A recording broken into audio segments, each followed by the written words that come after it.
नमस्कार, मी योगाचार्य doctor Pragya Patil, a Guinness book of world record holder for the longest yoga marathon 103 तास सतत योग। मागच्या भागात आपण यम म्हणजे काय याबद्दल जाणून घेतलं।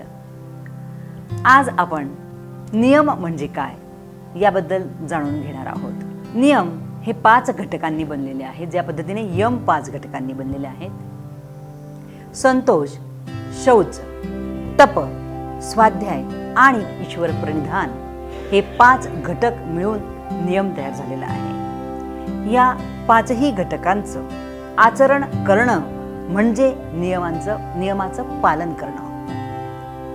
आता संतोष म्हणजे काय समजून घेऊया।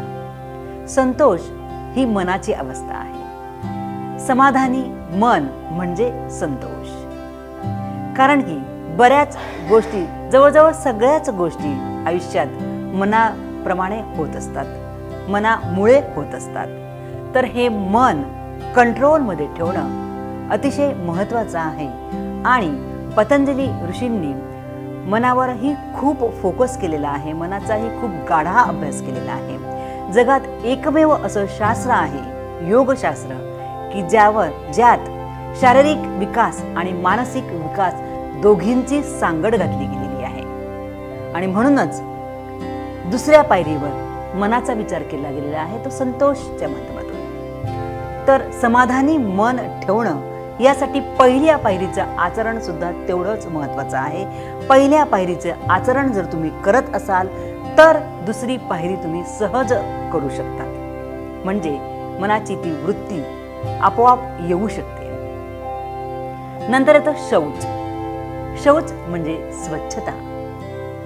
मग स्वच्छता दोन्ही प्रकारच्या, शारीरिक आणि मानसिक, बाह्य आणि आंतरिक, दोघी शौचचा विचार योगशास्त्रात केला गेलेला आहे। बाह्य शौच आपल्या सगळ्यांना परिचित आहे। रोज स्नान करणे, कपडे बदलणे वगैरे म्हणजे बाह्य शौच। पण आंतरिक शौच सुद्धा तेवढीच महत्त्वाची आहे, किंबहुना त्याहीपेक्षा जास्त महत्त्वाची आहे। आंतरिक शौच म्हणजे मन सुद्धा स्वच्छ ठेवणे। मनातही कोणाबद्दलही वाईट विचार नको, स्वतःबद्दलही वाईट विचार नको, म्हणजेच मन शुद्धी। त्याचबरोबर अवयवांची आंतरिक शुद्धी, इंटरनल ऑर्गन्स पण शुद्ध ठेवणे, स्वच्छ ठेवणे तेवढेच महत्त्वाचे आहे। आणि त्यासाठी हठप्रदीपिकेमध्ये षटकर्मांचा उल्लेख केलेला आहे, विस्तृत वर्णन दिलेलं आहे। नेती, धोती, नवली, कपालभाती, स्नेहन, स्वेदन अशा पद्धतीने वेगवेगळे 6 कर्म सांगितले गेलेले आहेत। आणि या 6 कर्मांचा उपयोग आंतरिक शुद्धतेसाठी म्हणजेच स्वच्छतेसाठी केला जातो। परंतु हे करत असताना गुरूंच्या मार्गदर्शनाची नितांत गरज असते। गुरूंच्या मार्गदर्शनाखालीच ह्या क्रिया केल्या जाऊ शकतात। कुठल्याही चॅनलखाली किंवा कुठल्याही व्यक्तीच्या, ज्याने या क्षेत्रात ज्ञान घेतलेलं नाही अशा व्यक्तीच्या सांगण्यावरून कृपया ह्या क्रिया करू नये। आणि त्यानंतर येतं तप। तप म्हणजे त्याबद्दल अजून बरेच गैरसमज आहे आपल्यात, की तप म्हणजे तपश्चर्या करणे, घरदार सोडून जंगलात निघून जाणे, भगवे वस्त्र परिधान करणे वगैरे वगैरे वगैरे। परंतु योगात तप असं सांगत नाहीये। तर योगातील तप म्हणजे काहीतरी उद्देश ठेवणे, गोल प्लान करणे आणि छोटे छोटे गोल प्लान करत आणि शेवटी आपल्या आयुष्याचं ध्येय काय आहे हे निश्चित करणे म्हणजे तप। आपल्याला माहितीच नसतं की आपला जन्म कशासाठी झालेला आहे, आपली जबाबदारी काय आहे। निसर्गाने प्रत्येक व्यक्तीला एकच कर्म दिलेलं आहे आणि त्या एका कर्मासाठी आपला जन्म झालेला आहे। परंतु ते कर्म काय त्याची जाणीव आपल्याला आयुष्याच्या शेवटापर्यंत होतच नाही।